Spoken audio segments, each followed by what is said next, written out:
This is Mike Cashin, and I'm going to go over the dynamic mode button or gauge in an MDX 2025 technology package. And I'll explain first and foremost what the dynamic mode does. It changes a few driving dynamics in the car. So one of the things is the steering.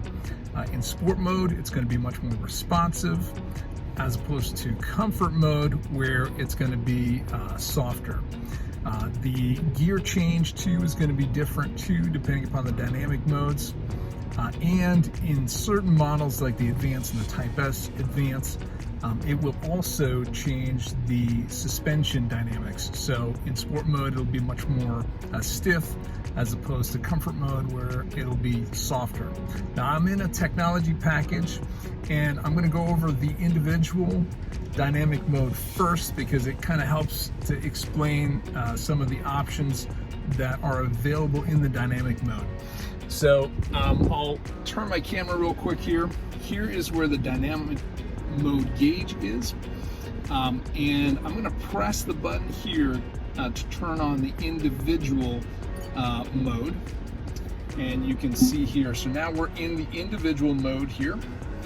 I'm going to press and hold to turn on the individual mode settings, and this kind of explains what the dynamic mode changes. Now, like I said, this is a technology package, so the suspension is not on here.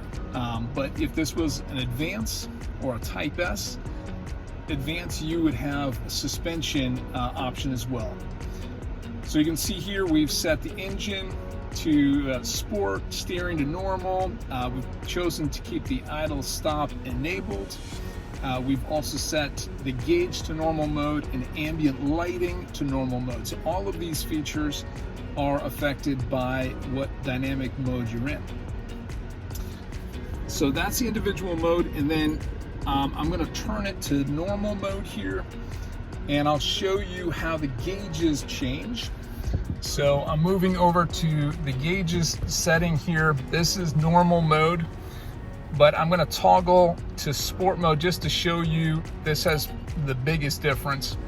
Sport mode, everything is in red, and you can tell that the RPM is now set predominantly up top. You've got a power mode off to the left, and you have an idle off, idle stop disabled in this this particular mode, and you'll see that by that little icon in the bottom left hand corner.